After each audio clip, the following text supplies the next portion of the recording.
Well, it's the 20th of January 2023, and I'm sure that many of you are wondering where the housing market is going. It's quite difficult to make head or tail out of it because on the one hand, we're hearing that property prices are falling. On the other hand, we have Rightmove appear out of nowhere and indicate that new listings over the last few weeks have been priced at 9.2% higher, which at best is unethical, at worst is basically a premeditated press release designed to deceive. But we now have figures from the horse's mouth directly from RICS, who represents just about all of the surveyors who go out there and value property. They have indicated that the decline is not only continuing, but is also gaining momentum. According to RICS, buyer demand is still falling, resulting in fewer sales being agreed. House prices continue to decline. Interesting new data suggests buyers adding premiums to highly efficient homes. I think this is more a case of people who have a property that's a C or a B, somehow thinking that their property is worth a lot more. It wouldn't be properties with an A.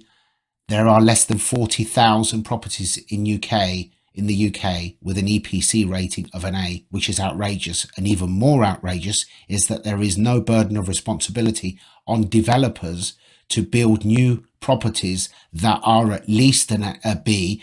Preferably, they should all be an A, and they should have all been an A for years now, but that is not the case.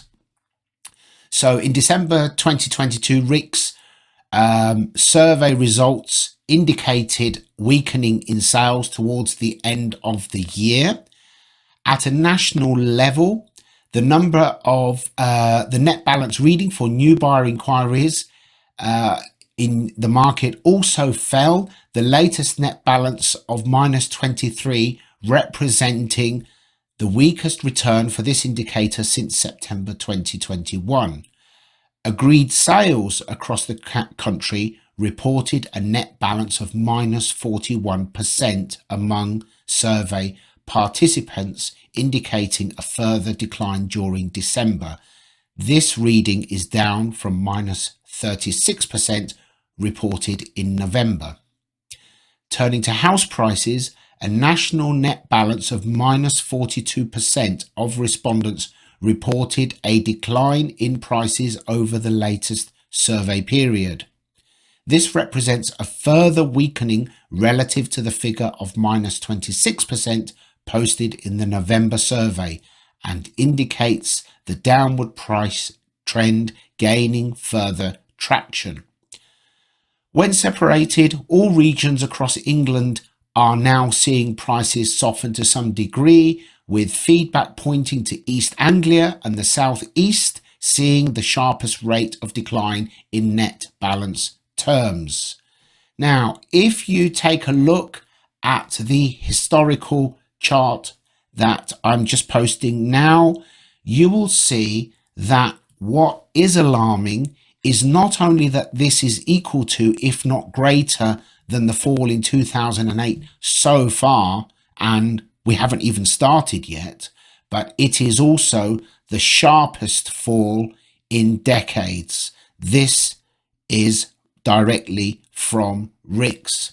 And if you look at the chart posted by investing.com, which is based on figures from RICS, you can see just how much the market has turned in a couple of months. But once again, as I've previously said, these figures are not for sales agreed last month or in November. They are for sales agreed in May and June and July. We haven't even got to the effects post-catastrophic budget. Those figures will be becoming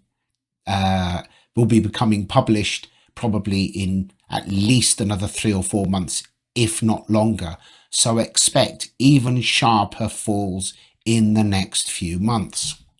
It's important that you take all this on board, even if you are a next time buyer, because You must be aware of what the market is doing in order to agree to price your property realistically. Property that is priced realistically is selling and will continue to sell. But obviously, if you are a next time buyer, you need to reflect that fall in your onward purchase. If you are a first time buyer with a small deposit, as I've continually said, buyer beware, because if you pay too much, or if you are now buying a brand new property with a very, very small deposit and you are not aware of the true extent of the fall in prices, then you could find yourselves in negative equity for years. Things can change from month to month. I predicted 2-3 months ago that from the peak last year, by the end of this year, property on average will have fallen by at least 30%. I stand by that. I think that behind the scenes, property has already fallen by 15 to 20% in most or many areas, not all areas. For example, Scotland and Northern Ireland is still actually rising, but that's always the case because it's the outward ripple effect from London. By the time property in Scotland and Northern Ireland begins to rise, London is already falling. That's how it normally works. And obviously with regards to interest rates, whereas 2-3 months ago or before Liz Truss was ousted, I was predicting that we could see interest rates north of 6%. Where we are now, I see 5% as the ceiling, perhaps a little below that. I do think they will reach at least 4.5%. It's possible that they could go higher. That just depends on the factors that affect inflation, and that remains to be seen. And that's a situation that changes month to month because it's very fluid. So in the meantime, take all of this on board. It's not Armageddon, not by a long shot. And for all but a small percentage of buyers and sellers, it doesn't really matter.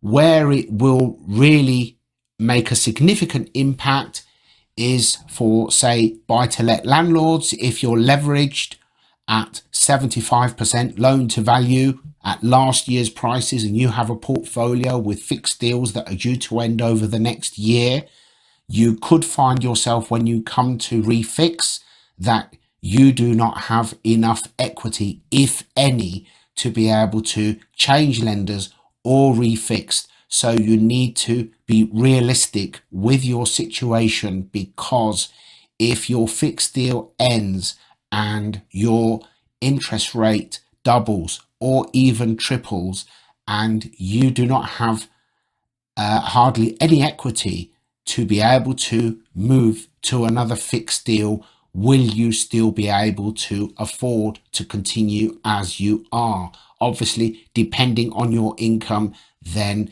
add that to the effects of the Section 24 tax changes, that could put you in a catastrophic situation. So you need to be aware of that in advance and plan for it and do whatever it is necessary to ensure that you are not in any financial trouble. I hope this helps. As always, if you have any questions, please feel free to get in touch, and I'll see you in the next video.